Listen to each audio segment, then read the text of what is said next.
ouvir o som do clarim e a igreja de Cristo subir, que glória será. Pois muitos lutaram aqui, sofreram afrontas do mal, tudo por Jesus. Olá, meu querido.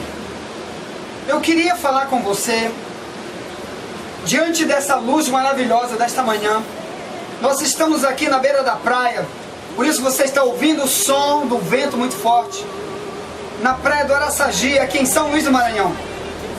E eu quero aproveitar esse cenário bonito, essa manhã bonita, para falar para você sobre uma das doutrinas mais importantes da Bíblia Sagrada, ou melhor, as mensagens que o Evangelho traz, das mais importantes, se referem à volta de Jesus. Meu amigo, a Bíblia garante que Jesus vai voltar. Dezenas de vezes, homens de Deus foram usados, através das Escrituras, através das gerações, falando que Jesus vai voltar. Pode ser hoje, pode ser amanhã, mas Jesus vai voltar.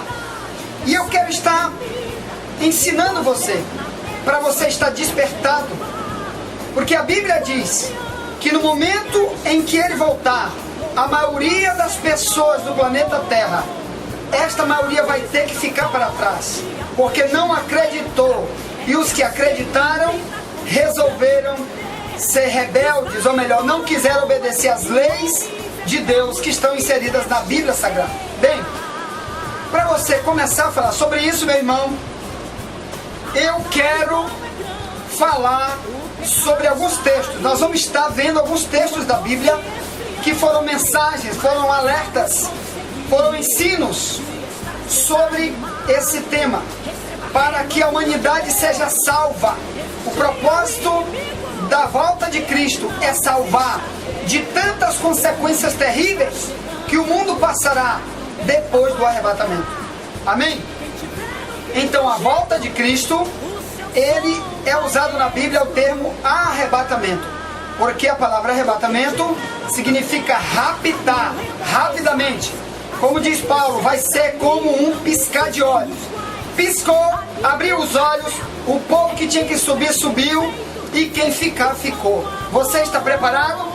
Eu quero que você pegue comigo um texto bíblico que está no livro de Atos dos Apóstolos, no capítulo 1, onde se lê assim: e quando dizia isto, vendo eles, foi elevado às alturas, e uma nuvem o recebeu, ocultando-o a seus olhos.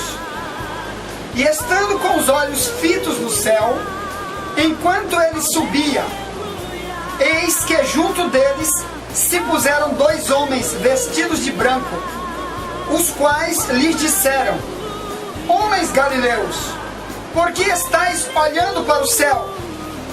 Esse Jesus que dentre vós foi recebido em cima do céu, há de vir, assim como para o céu o vistes ir. Amém? Eu quero orar com você, porque eu sei que muitos não vão entender nada, ou então muitos vão assistir essa mensagem e vão fazer como muitos que estão por aí pelo mundo: entra por aqui, sai por aqui. E para que isso não aconteça com você, e toda esta mensagem fica inutilizada por causa da sua incredulidade, eu quero, meu querido, orar contigo, para Deus abrir o teu coração, para você receber com alegria e praticar o que vamos falar daqui para frente. Então, feche seus olhos, vamos orar conosco. Papai do céu, te agradeço, papai, porque nesta manhã maravilhosa, aqui, meu pai, debaixo, pai, deste sol lindo, pai, debaixo, pai, deste vento, pai, oh, meu pai, eu tenho este mar que tu fizeste para nós, Senhor, que está jogando essas ondas aqui, pai. Oh Deus, como temos tantas testemunhas em nosso redor, pai, de que nós estamos falando é a verdade. Eu te peço agora, Senhor, toca neste que está te vendo agora, Senhor. Toca neste que está ouvindo esta mensagem, papai. Eu quero, meu pai, que ele entenda o Evangelho assim como eu tenho entendido, Pai. Assim como os profetas e apóstolos, como servos do passado, e como muitos desta geração têm entendido, papai, e assim têm corrido para te servir, abandonando o mundo para te servir, porque o Senhor está às portas. Meu Pai, nos ajuda, Pai. Queremos viver para ti. Faz uma obra poderosa em nossa vida. No nome de Jesus te pedimos. Amém. Glória a Deus. Amém, meus queridos. Então, nós viemos aqui para falar que Jesus voltará. Eu sei que muita gente está dizendo por aí: ah, nós já ouvimos falar muitas vezes que vocês estão dizendo que Jesus vai voltar. E até hoje não voltou. Mas eu quero te comunicar, meu irmão, que a Bíblia diz que ele ainda não voltou. Porque palavras que Deus falou na própria Bíblia, primeiro, tem que ser cumpridas, para depois acontecer a volta de Cristo. Deus trabalha com o tempo, e Deus trabalha com as promessas que Ele mesmo fez para a humanidade. Enquanto essas promessas não se cumprirem para a humanidade, Deus não vai enviar o Salvador Jesus Cristo outra vez para a terra. Só que a Bíblia diz, meu querido, que Ele não vai vir mais como Salvador da humanidade. Ele vai vir como resgatador apenas do povo dele, dos cristãos. Amém? Você falou dos cristãos, é verdade. São cerca de 7 bilhões de pessoas no planeta Terra hoje. E apenas cerca de 2 bilhões dizem que são cristãos.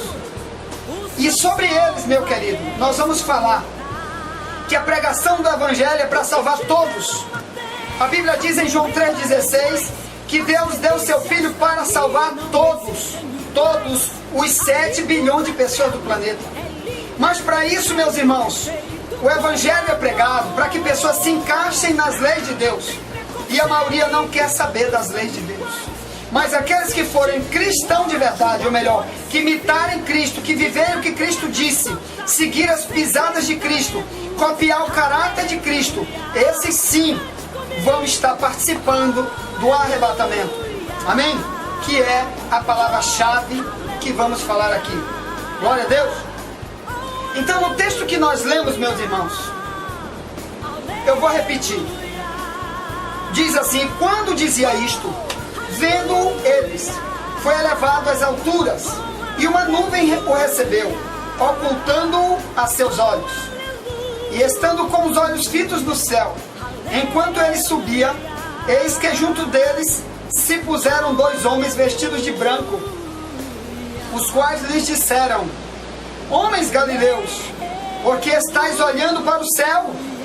Esse Jesus que dentre vós foi recebido em cima do céu, há de vir assim como para o céu vistes ir. Então, meus irmãos, aqui fala do momento em que Jesus levou os discípulos para o Monte das Oliveiras. E ali era cerca de 500 pessoas.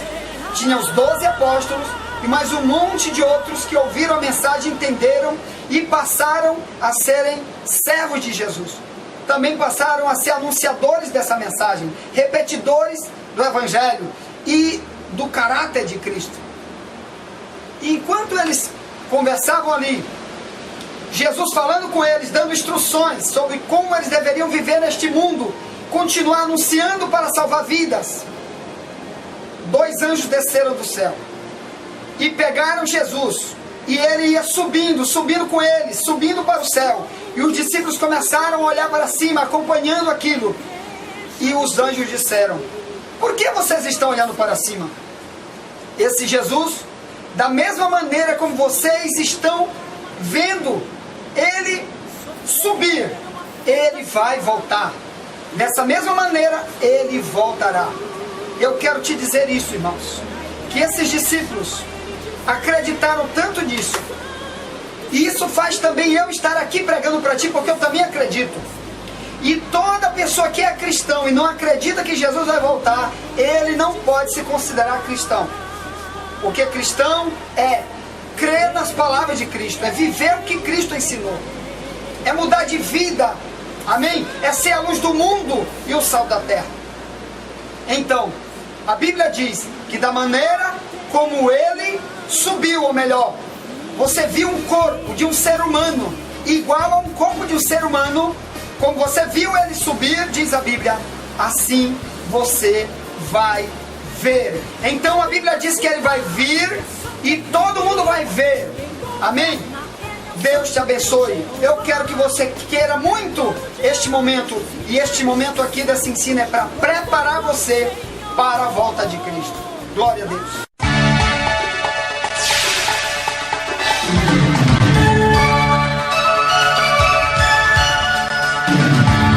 Querido, agora eu quero falar para você com respeito a termos usados na Bíblia que se referem ao retorno de Cristo. Eu quero te dizer que muitos termos são usados na Bíblia, quer dizer, muitas vezes os homens que pregaram o Evangelho, que ensinaram os cristãos, se referiram à volta de Cristo usando vários termos. Pega o primeiro termo que eu quero que você veja. Primeira carta aos Coríntios, capítulo 1, verso 7 ao 8, diz assim: de maneira que nenhum dom vos falta, esperando a manifestação de nosso Senhor Jesus Cristo, o qual vos confirmará também até ao fim, para serdes irrepreensíveis no dia do nosso Senhor Jesus Cristo. Bem, aqui Paulo usa dois termos.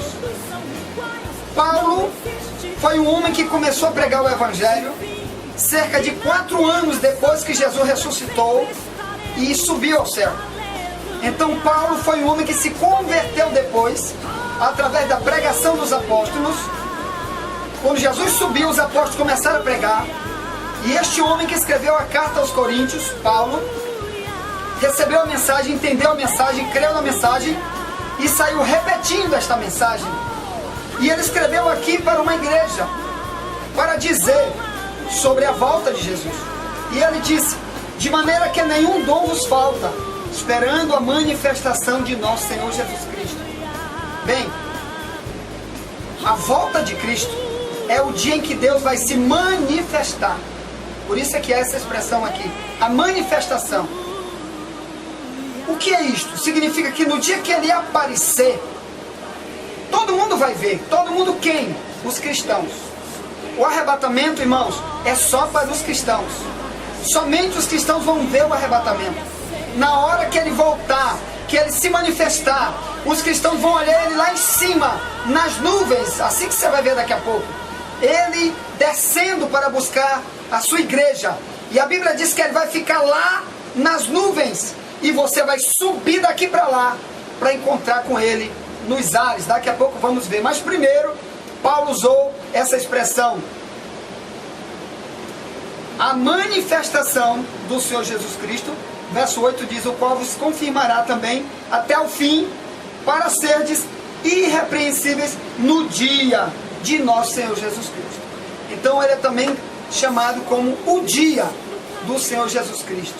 Essa palavra dia do Senhor Jesus Cristo, ou então o dia do Senhor, quando você vê na Bíblia, está se referindo ao dia que Jesus vier para levar a sua igreja. Glória a Deus. Em 2 Coríntios 1,14, Paulo também usa a mesma expressão, o dia do Senhor Jesus Cristo. Quer dizer, os cristãos estão esperando esse dia. Tiago 5, versos 7 e 8 diz assim: sede, pois, irmãos, pacientes até a vinda do Senhor. Eis que o lavrador espera